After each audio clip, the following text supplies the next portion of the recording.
Lead with your values. In this video, Simon Sinek talks about it is essential to begin by communicating our beliefs and values in a transparent manner. How do we get our customers and suppliers to buy into our why, to buy into our mission? How do I get somebody that I went on a date with to fall in love with me? It's like you're asking the wrong question.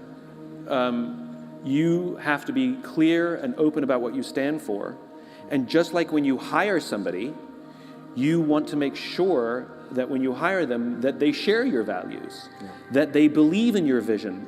They don't just think it's corny, or marketing, but rather that they buy into it. And sometimes we'll make mistakes, and sometimes people will come and they fall in love with it after the fact. But we try on balance to bring people that we believe will get along with the people who work here because of our values and our cause.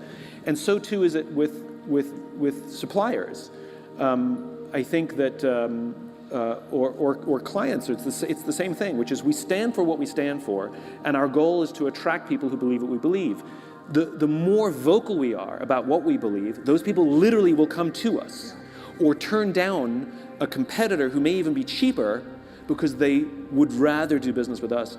And so it's okay to do business with a supplier that doesn't believe what we believe, but we have to go in with eyes open, knowing full well that this is just a transaction. You offer a decent product, you give me a decent price. This is not going to be a lifelong relationship. This is a transactional relationship. And when it's done, I'm just going to hold you to very different standards, right? Because when it's transactional, we're a little less patient when things go wrong.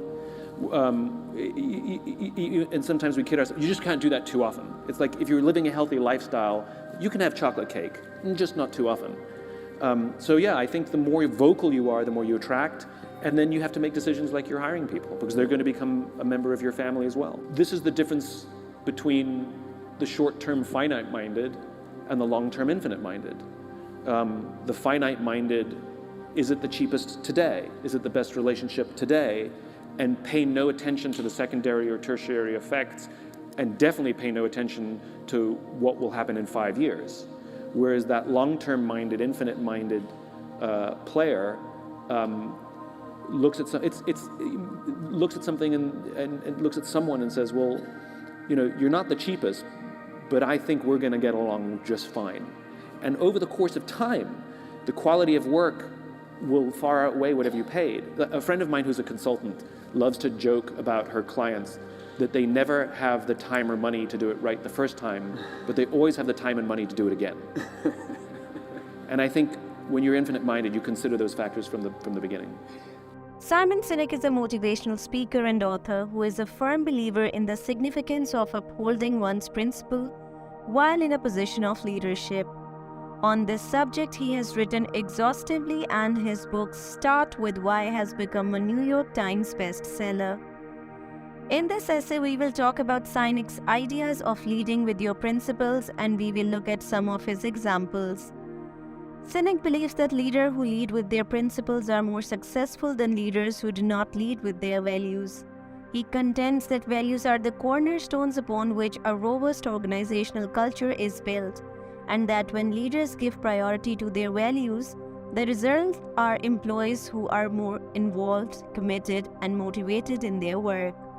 Sinek is of the opinion that a company's fundamental values ought to be reflected in all aspects of its operation, including its goods and services, its method of promotion and recruitment, and so on. Sinek's perspective on value-based leadership stems from the conviction that he has that individuals are motivated by a sense of purpose in their lives. He contends that when people experience a sense of connection to a greater cause or purpose, they are more willing to put in long hours of labor and make compromises for the benefit of society as a whole. According to Sinek, this is one of many reasons why it is critically important for leaders to articulate their values and successfully communicate those values to their employees. One of the most important concepts that Sinek has developed in the notion that leaders should begin with why. Sinek is of the opinion that leaders should initially determine the purpose or objective of their organization and then construct their values based on this purpose. For instance, if a company's purpose is to provide sustainable products and services, then its values should reflect a commitment to environmental responsibility, social justice, and ethical business practices. If a company's mission is to provide sustainable products and services, then its values should reflect that commitment. The notion of setting a good example for others is central to Sinek's approach to value-based leadership, which is yet another of its essential components. He contends that leaders who actually live by the principles they preach are more influential than those who merely preach about them. When leaders demonstrate their beliefs through their actions, they foster a culture that is built on confidence and respect, which in turn motivates employees to do the same. Additionally, Sinek is of the opinion that having a long-term perspective is necessary for value-based leadership. He contends that it is impossible to inculcate values in a single day, that in order to develop a robust culture, leader needs to demonstrate patience and perseverance in their work. This indicates that leaders need to be prepared to invest both their time and resources into initiatives that support their values. Some examples of such initiatives include employee training and development programs. In conclusion, Simon Sinek's strategy for value-based leadership is predicated on the belief that core values serve as the pillars upon which a robust organization culture is built.